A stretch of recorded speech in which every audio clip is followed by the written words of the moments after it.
বৈশাখ মাসের 1 তারিখে আমি রোপণ করছি, আর এখন আশ্বিন মাস চলে। তো মাশাআল্লাহ গাছের গ্রোথ আলহামদুলিল্লাহ। এই যে মাটি কোদাল দিয়ে অবশ্য উঠে ঘই বাঁধা, এটা বাঁধা হয়ে গেছে, একবারে ভরে গেছে ডাল দিয়ে। এই ডালগুলো অবশ্য তুলে গাড়া যাবে। আর এই যে শিকড়, প্রত্যেকটা শিকড়েই আলু ধরবে। দেখতে পাচ্ছেন দর্শক, গাছের গ্রোথ দেখেন আলহামদুলিল্লাহ। তো অবশ্যই হলুদ চাষটা বৈশাখ মাসে শুরু থেকে শুরু করবেন। এটা অবশ্য ছোট একটা সাইজের কোদাল। এই কোদালটা অবশ্য আমরা যে কোনো কামারের কাছে অর্ডার দিয়ে বানিয়ে নিতে পারেন, অথবা বাজারে পাওয়া যায়। এটা কাজ করতে অবশ্য সুবিধা ভালো। আসসালামু আলাইকুম দর্শক, চাষি দুলু মিয়া ইউটিউব চ্যানেলের পক্ষ থেকে স্বাগতম। দর্শক, বরাবরের মতো আজকে একটা নতুন ভিডিওতে চলে আসি। আজকে দেখাবো হলুদ চাষ, হলুদের ঘই বা হলুদের যে সারিটা অবশ্য মাটিতে কীভাবে বেঁধে দিবেন সেটা দেখাবো। এবং হলুদের বয়স কিন্তু অনেক হয়ে গেছে, গাছের বয়স। এই সময়টা অবশ্য কীভাবে পরিচর্যা করবেন সেটা অবশ্য বিস্তারিত তুলে ধরবো ইনশাল্লাহ। পুরোপুরি দেখার চেষ্টা করবেন এবং সাথে থাকবেন। আমার এটা অবশ্য হলুদ ক্ষেত, এটা আছে সুপারি গাছ। সুপারি গাছের যে চারা রোপণ করছি, সুপারির চারা রোপণের ফাঁকে ফাঁকে অবশ্য এই হলুদ চাষটা। তা আপনারা চাইলে অবশ্য সুপারির বাগানে বা সুপারির গাছের ফাঁকে ফাঁকে অবশ্য হলুদ চাষ করতে পারেন। এটা হলুদ চাষের সময় আমি রোপণ করছি বৈশাখ মাস, জাস্ট বৈশাখ মাসের 1 তারিখে আমি রোপণ করছি, আর এখন আশ্বিন মাস চলে। তো মাশাআল্লাহ গাছের গ্রোথ আলহামদুলিল্লাহ যথেষ্ট ভালো হয়েছে। আমি একটু ভিতরে দেখার চেষ্টা করি। আমি এই 4 থেকে 6টার মতো লাইন আমি অবশ্য ঘই বাঁধি নাই। এটা আমাদের গ্রামের ভাষায় বলে ঘই বাঁধা, মাটি দিয়ে অবশ্য ঘই বাঁধা। এই যে দেখতে পাচ্ছেন, এই যে মাটি কোদাল দিয়ে অবশ্য উঠে ঘই বাঁধা, এটা বাঁধা হয়ে গেছে। তো এটা অবশ্য 6 থেকে 6টা হবে, আমি এখনও করি নাই। সেটা আমার অবহেলার কারণে আমার ওইসব পেন্ডিং পড়েছিল, সেক্ষেত্রে আমার এই কাজটা করা হয় নাই।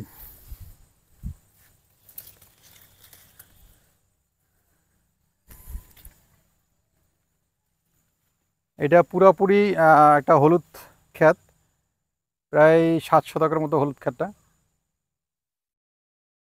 7 শতক না, 14 শতক টোটাল। 14 শতকের মধ্যে পুরাটাই অবশ্য সুপারি চারা রোপণ করা হয়েছে। আর এই পাশে মিষ্টি আলুর গাছের অবশ্য জায়গার মানে মাটির অবশ্য গ্যাপ নাই, পুরাটাই ভরে গেছে, পুরাটাই আলুতে ভরে গেছে। কারণ ভিতরে আলু হয়েছে কিনা সেটা অবশ্য দেখার বিষয়, যেহেতু এখনও সময় হয় নাই, এটা মাস 2 চলতেছে বয়স। তো এই সময়টাই দেখতে পাচ্ছেন একবারে ভরে গেছে গাছ, কোনো জায়গায় গ্যাপ নাই,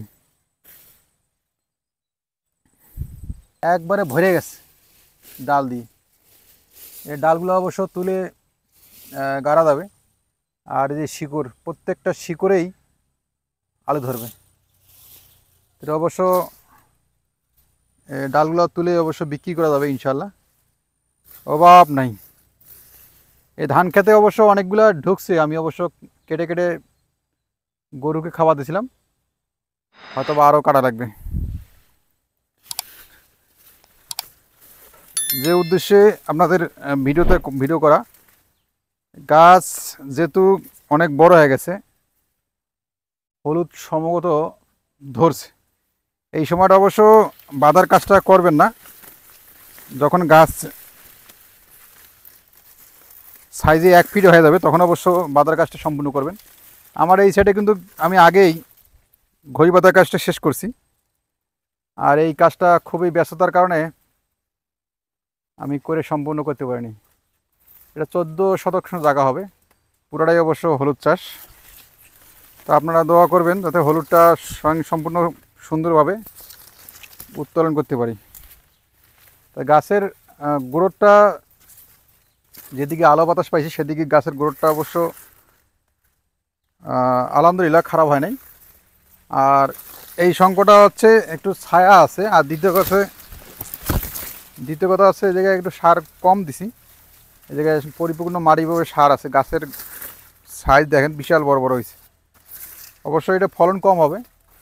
গাছের সাইজ বড় হইলে যে ফলন বেশি হবে ভালো হবে তা না। অতিরিক্ত গাছের সাইজ যদি বড় হয় সেক্ষেত্রে ভালো ফলন হবে না।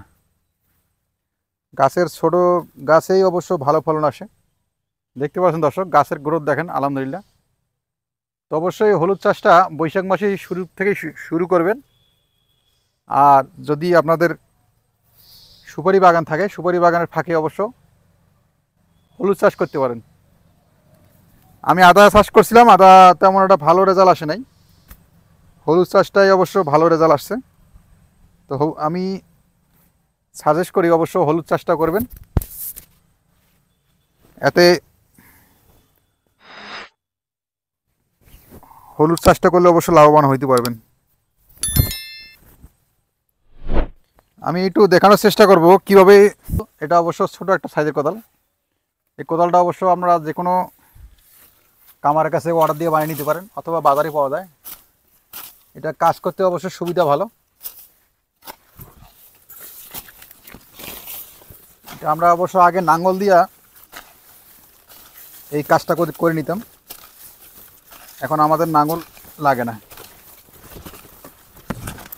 ছোট একটা কোদাল হইলেই হয়ে যায়।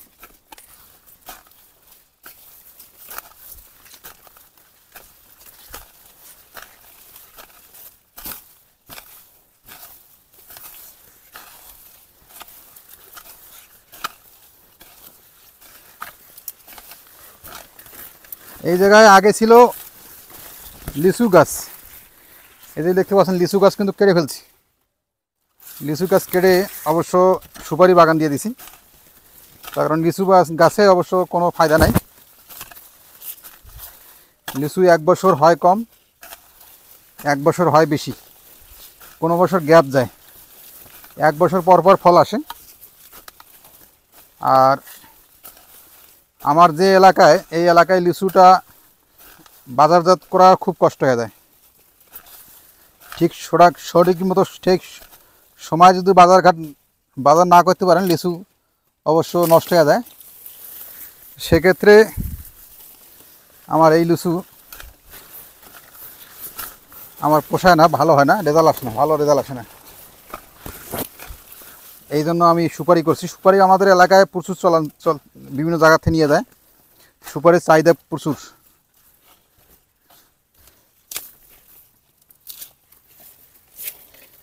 এই কারণে যেটা আমার এলাকায় যেটা চাহিদা বেশি সেটাই ফসল করাই সবচেয়ে ভালো, বেস্ট।